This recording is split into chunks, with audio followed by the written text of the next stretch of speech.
Salut à tous, c'est Basile et bienvenue pour la vidéo où je vous présente mon rig. Pour l'instant c'est un rig qui est plutôt basique mais qui fait plutôt bien l'affaire. Donc on commence simplement par la petite caméra qui est une Sony ZV-E10. En vrai c'était une caméra que je voulais prendre vraiment parce qu'elle est... tu peux tout faire avec, du cinéma, tu peux faire des vlogs, tu peux juste filmer comme ça quand tu veux. Et c'est quelque chose que j'apprécie vraiment chez elle. Bien sûr, une caméra, ça ne marche pas sans objectif. Équipé dessus, j'ai un Tamron 18-300 mm. Franchement, c'est le dernier achat que j'ai fait vraiment pour cette caméra. Je le trouve incroyable. Je fais de la photo avec, je fais tout. Là, je filme actuellement. Bien sûr, pour avoir un bon petit son, j'ai un petit Rode Videomic 2. Après, celui-là, je l'ai depuis le tout début. Hein. Vraiment, je l'ai eu avant même d'avoir la caméra, j'ai eu le micro. Pour protéger ma caméra, bien sûr, j'ai une petite cage Small Rig. Elle est faite parfaitement pour la Sony ZV-E10. Je sais même pas quoi vous dire de plus. Je sais même pas quoi vous dire de plus, c'est parfait. Avec la cage, j'ai une petite poignée juste à clipser dessus. Bien sûr de la marque Small Rig. En vrai, je pense que pour continuer le rig, je vais continuer d'utiliser cette marque parce que j'aime vraiment. C'est pas très cher et ça fait vraiment beaucoup le taf. Bon, bien sûr, le rig est plutôt petit, mais en vrai, j'aime beaucoup pour l'instant. Je vais rajouter quelques petits trucs, mais c'est pas pour tout de suite. J'ai également, attention, j'ai aussi une petite poignée.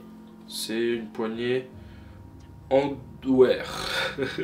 Voilà, c'est pour ceux qui veulent la référence. Voilà la petite poignée. En vrai, elle est bien, mais elle est beaucoup trop grosse, je trouve. Parce que, en fait, je l'ai eu avec un autre.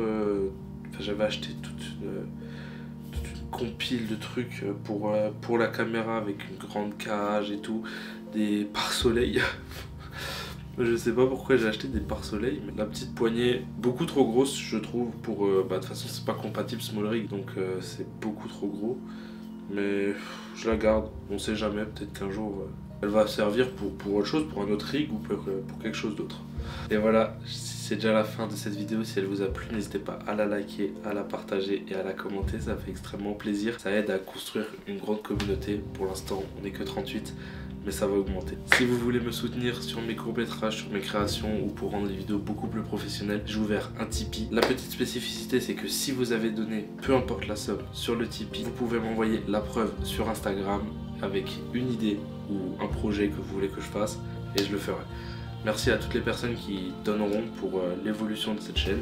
Ça me fait extrêmement plaisir et c'est grâce à vous qu'on peut continuer. Alors voilà, c'était Basile, j'espère que cette petite vidéo vous aura plu ou vous aura aidé si vous cherchez un rig rapide, simple, efficace pour la Sony ZV-E10, pour le cinéma comme pour les vidéos en tout genre. Sur ce, c'était Basile et on se retrouve une prochaine fois pour une nouvelle vidéo. Allez, ciao! Je crois que YouTube veut que tu ailles voir ces vidéos. N'hésite pas.